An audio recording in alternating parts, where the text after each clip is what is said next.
They thought they had the upper hand. Two officers pulling over a lone driver, ready to assert their authority. What they didn't realize was that the woman behind the wheel wasn't just any driver. She was their new boss, the chief of police, and this encounter was about to change everything. Kendra Hayes was a woman of quiet resilience, someone who had overcome countless challenges. After years of hard work, today marked the start of a new chapter. Her first day as the chief of police in the bustling town of Cedar View. It was a hard-won achievement, one that came after breaking through barriers in a system designed to hold people like her back. Driving along the winding highway into the city, the morning sun painted the horizon in warm tones.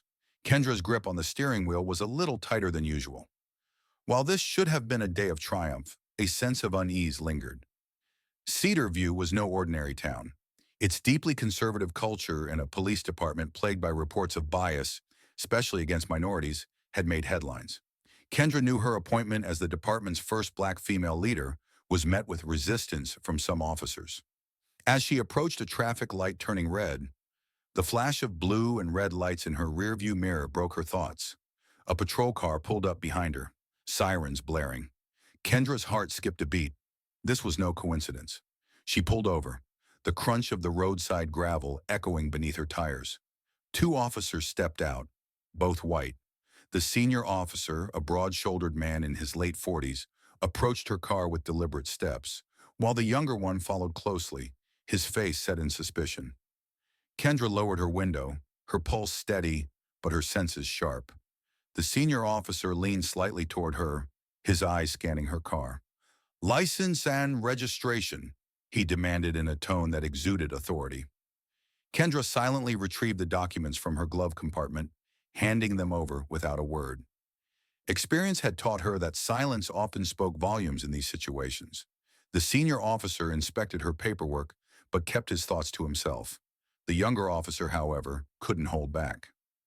"What brings you out here?" he asked, his tone tinged with suspicion. "This area isn't exactly safe, if you catch my drift." Kendra's stomach tightened, but her expression remained calm. "I'm on my way to work," she replied evenly. "And where might that be?" the younger officer pressed, leaning in closer with a smirk that betrayed his assumptions. For a moment, Kendra considered revealing her position, ending the interaction with a single statement. But something held her back. She didn't want to start her tenure by clashing with her officers, no matter how disrespectful they might be. "You'll find out soon enough," she said, her voice calm but firm. She locked eyes with the younger officer, signaling that she wasn't someone to be intimidated. The senior officer, sensing the growing tension, stepped in. "Let's not make this harder than it has to be, ma'am. We can escalate this if we need to."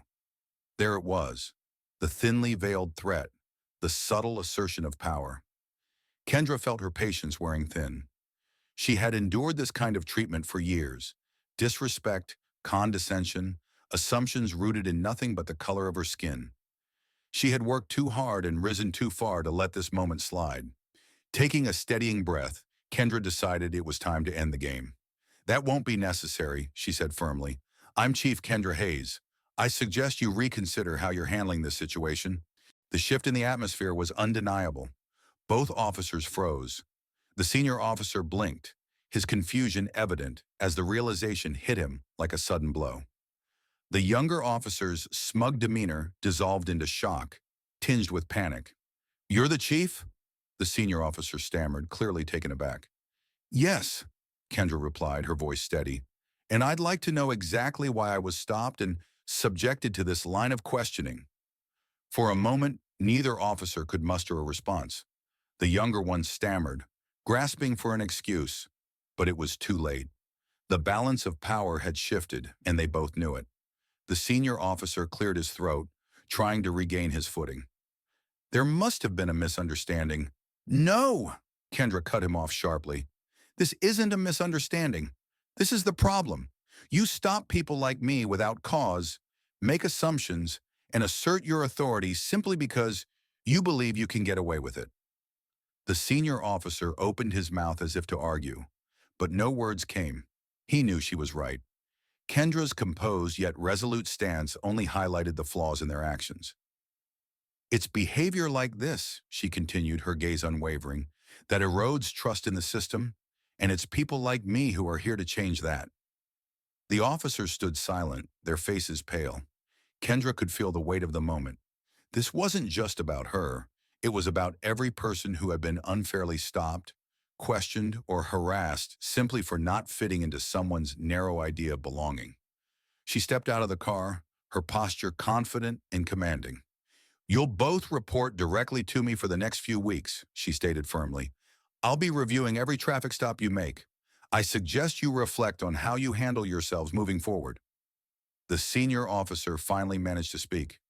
We, we didn't mean any disrespect, Chief. It won't happen again." Kendra nodded slightly, though she knew the promise was hollow. It wouldn't happen again with these two, perhaps, but it would with others. That was the reason she was here, to confront and dismantle the deeply rooted prejudice that had long plagued Cedar View's police force.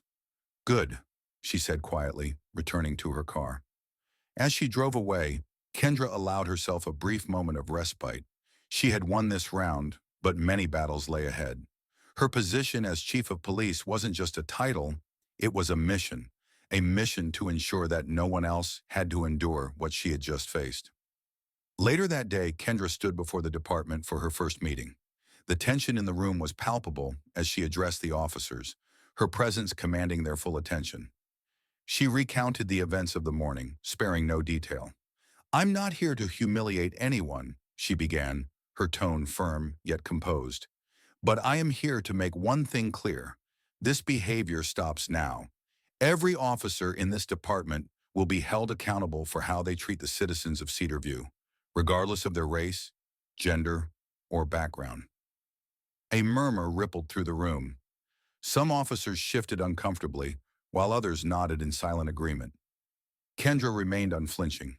She had spent her life fighting for justice, and she wasn't about to back down now.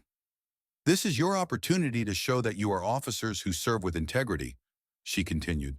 "But let me be clear, I will not tolerate bias, I will not tolerate disrespect, and I will not tolerate anyone who believes they are above the law." Her words hung in the air, echoing in the tense silence. Some officers met her gaze with resolve, others avoided it. Kendra could tell who was ready to stand with her and who wasn't, but that didn't matter. She was prepared for the challenge. In the weeks that followed, word of Kendra's encounter spread throughout the community. For many, it was a sign that change was finally on the horizon. For others, it was a wake-up call. The story caught the attention of the media, and soon Kendra Hayes became a symbol of transformation, a symbol of what Cedar View desperately needed. Someone fearless in the face of injustice, someone committed to reforming a deeply flawed system. But Kendra understood this was only the beginning. Every traffic stop, every encounter, every decision would be under scrutiny. Yet she was ready. She hadn't spent years fighting uphill battles just to remain silent now. The fight for justice was far from over, but as Kendra drove away from the two chastened officers, she felt one thing with absolute clarity. She was exactly where she was meant to be.